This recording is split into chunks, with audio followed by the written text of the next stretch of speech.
स्पीति की ऊंची पहाड़ियों के बीच बना चीचम ब्रिज एक ऐसा पुल है जिसे देखकर पहली नजर में यकीन करना मुश्किल होता है कि इतनी गहरी खाई के ऊपर भी सड़क बनाई जा सकती है। नीचे बहुत दूर तक दिखाई देती स्पीति नदी और उसके दोनों तरफ खड़े ये विशाल पहाड़। ब्रिज के बीच खड़े होकर जब नीचे देखते हैं तो ऊंचाई का एहसास साफ महसूस होता है। चीचम से निकलने के बाद हमारा अगला पड़ाव है की मोनेस्ट्री। पहाड़ की ढलान पर बसा ये मठ दूर से ही अपनी अलग पहचान बना लेता है। सदियों पुराना ये बौद्ध मठ सिर्फ एक धार्मिक जगह नहीं बल्कि स्पीति की संस्कृति और इतिहास का अहम हिस्सा है।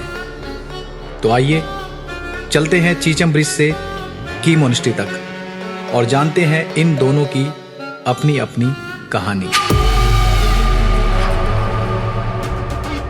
काजा में रात बिताने के बाद आज सुबह एक बार फिर हम निकल पड़े अपने अगले पड़ाव की तरफ। काजा से बाहर निकलते ही कुछ दूर तक रास्ता बिल्कुल ही अलग रूप लेने लगा। पहाड़ों के रंग और उनकी बनावट पहले देखे हुए रास्तों से थोड़ी अलग थी। जैसे जैसे हम आगे बढ़ रहे थे ऊंचाई भी बढ़ती जा रही थी और आखिरकार कुछ देर के सफर के बाद हम चीचम ब्रिज पहुंच गए। ऊपर से देखने पर यह जगह जितनी खूबसूरत लगती है, नीचे की तरफ देखते ही इसकी गहराई का एहसास होने लगता है। हमने गाड़ी धीरे धीरे ब्रिज पर आगे बढ़ाई और उस वक्त गाड़ी से बाहर का नज़ारा लगातार बदल रहा था। एक तरफ पहाड़, दूसरी तरफ गहरी खाई और बीच में ये सड़क। मैं कुछ देर ब्रिज पर पैदल भी चला। वहां खड़े होकर नीचे देखा तो काफी नीचे तक फैली हुई घाटी दिखाई दे रही थी।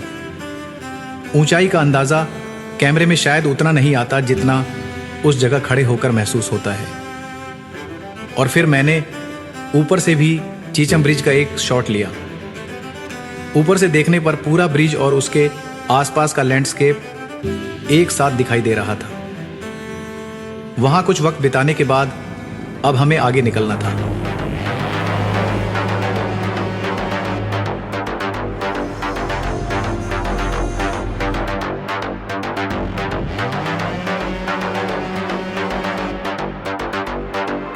क्योंकि आज की मंजिल सिर्फ चीचम ब्रिज नहीं थी। अब हम जा रहे थे की मोनेस्ट्री की तरफ। चीचम से की मोनेस्ट्री की तरफ निकले तो पहाड़ बिल्कुल अलग अंदाज में नजर आने लगे। ऐसा लग रहा था जैसे किसी कलाकार ने खाली कैनवस की जगह इन पहाड़ों पर रंग भर दिया हो। और थोड़ी ही देर बाद पहाड़ की ढलान पर बसी की मोनेस्ट्री दिखाई देने लगी। उसके बाद जैसे ही हमने मठ में प्रवेश किया बहुत ही खूबसूरत नज़ारा सामने आया। वहां बच्चे प्रार्थना के लिए एक साथ खड़े थे और उसी वक्त जन गण मन गा रहे थे।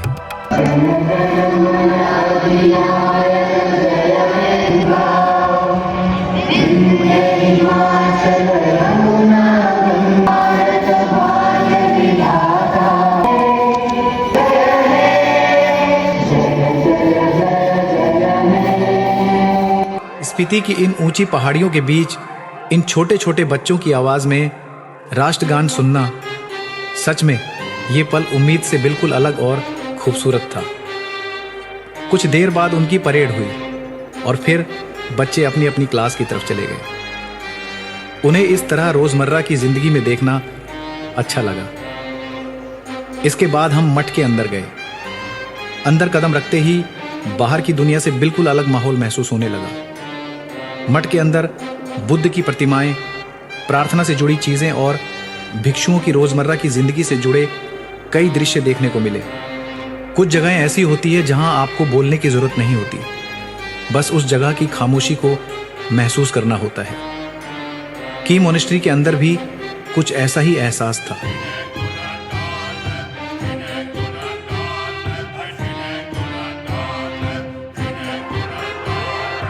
यहाँ वक्त बिताने के बाद अब हमारे स्पीति घाटी के सफर का आखिरी पड़ाव भी लगभग पूरा हो चुका था। हर जगह ने स्पीति को एक अलग नजरिए से दिखाया। कहीं रास्ते याद रह गए, कहीं पहाड़, कहीं छोटी सी मुलाकात और कहीं बस कुछ मिनट की खामोशी। और शायद यही किसी सफर की सबसे अच्छी बात होती है हर जगह से आप कुछ न कुछ लेकर वापस लौटते हैं। की मोनेस्ट्री से निकलने के साथ ही हमने अब स्पीति को अलविदा कह दिया और पीछे छूटते गए वो पहाड़, वो घाटियाँ और स्पीति के वो रास्ते जिनकी याद शायद काफ़ी लंबे समय तक रहने वाली थी। लेकिन सफ़र अभी ख़त्म नहीं हुआ था, क्योंकि अभी इस सफ़र का आखिरी पड़ाव बाकी था और वो आखिरी पड़ाव था यूलाकांडा। पहाड़ों की ऊंचाई पर बसा भगवान कृष्ण का ये अनोखा मंदिर, जहां तक पहुंचने का रास्ता भी अपने आप में एक पूरा अनुभव होने वाला है। और खास बात यह कि यूलाकांडा के साथ हमारा ये पूरा सफर भी अपने आखिरी पड़ाव पर पहुंच जाएगा। दोस्तों, अगले और आखिरी एपिसोड में मिलेंगे यूलाकांडा के रास्तों, उन ऊंची पहाड़ियों और भगवान कृष्ण के इस खूबसूरत मंदिर की कहानी के साथ। फिलहाल आज का सफ़र आपको कैसा लगा, कमेंट करके ज़रूर बताना। तब तक के लिए आप अपना ख्याल रखिए। नमस्कार।